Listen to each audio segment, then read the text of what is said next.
Bismillahirrahmanirrahim. Assalamualaikum warahmatullahi wabarakatuh. Perkenalkan, nama saya Alia Fitria dengan NIM 2006 05110022 dari kelas Praktikum Struktur Data B. Di sini saya akan menjelaskan hasil dari praktikum yang telah saya lakukan, yaitu pada praktikum ke-7 tentang binary trees. Nah, di sini pada nomor 1 kita diminta untuk menambahkan metode pada kelas tree untuk mendapatkan value maksimum dan minimum pada tree tersebut. Langsung saja menuju ke kelas tree.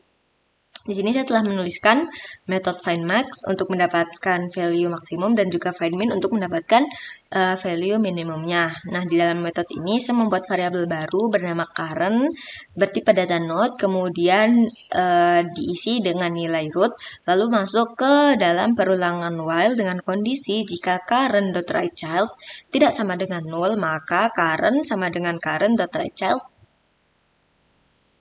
Maka current sama dengan current.writeChild. Maka di sini nilai currentnya diisikan dengan writeChild tersebut. Kemudian akan mereturn nilai current. Begitu juga dengan pada metode findMin, di sini membuat variabel baru bernama current. Namun pada perulangan while-nya di sini yang kita cek kondisinya adalah current.leftChild tidak sama dengan 0, maka yang akan dimasukkan juga adalah nilai current sama dengan current.leftChild, kemudian akan di return juga currentnya. Nah, jadi pada binary trees ini dia akan menggunakan konsep jika ada nilai yang lebih kecil maka dia akan diletakkan pada sebelah kiri atau left child, sedangkan jika lebih besar akan diletakkan pada sebelah kanan. Nah, itu dapat dilihat pada contohnya pada metode insert. Jika kita akan memasukkan suatu ID baru, dia akan masuk ke dalam kondisi ini. If ID yang akan dimasukkan ini kurang dari current ID-nya di sini adalah parent, yaitu parentnya dimulai dari yang paling atas atau dari root. Jika diperiksa, jika dia lebih kecil, maka current ini akan diletakkan pada left child.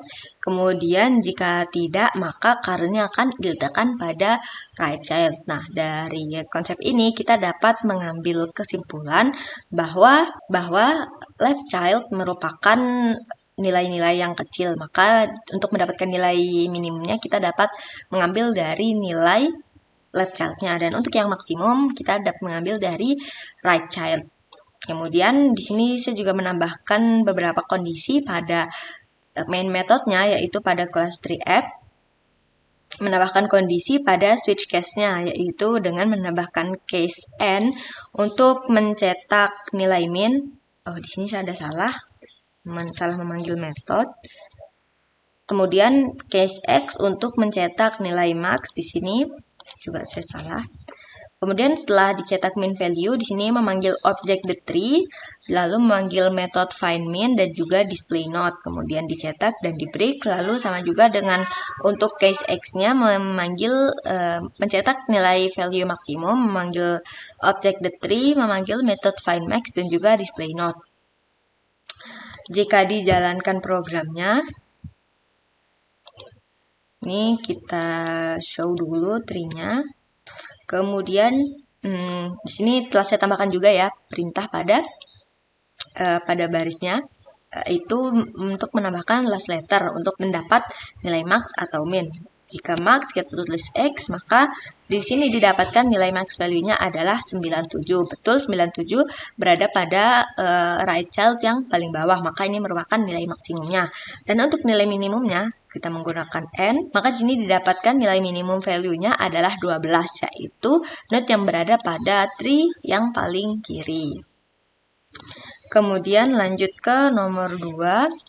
Di sini diminta untuk memodifikasi metode insert pada kelas tree sehingga tidak memungkinkan adanya duplicate key pada tree.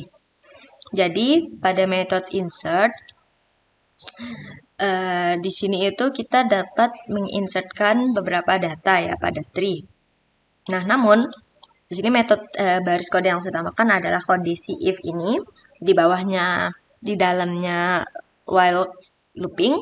Sini saya menambahkan kondisi if ID current sama dengan current ID, maka dia akan mencetak duplicate key value ID already exist. Jadi ketika dia akan menambahkan suatu ID dan setelah di cross check ternyata ID tersebut telah ada dalam tree, maka ID tersebut tidak akan dapat ditambahkan atau nilainya akan di return. Jika kita coba jalankan programnya, Kita jalankan ulang. Kita show dulu, misal kita akan menginsertkan data 43. Oh, maaf, ini kita pilih menunya dulu ya. Kita pilih insert, lalu enter value and data to insert 43. Nah, di sini muncul keterangan duplicate key value 43 already exist. Nah, begitu, maka dapat disimpulkan bahwa penambahan baris kode ini telah berfungsi untuk meminimalisir adanya duplicate key pada suatu tree. Mungkin cukup sekian yang dapat saya sampaikan. Kurang lebihnya mohon maaf. Wassalamualaikum warahmatullahi wabarakatuh.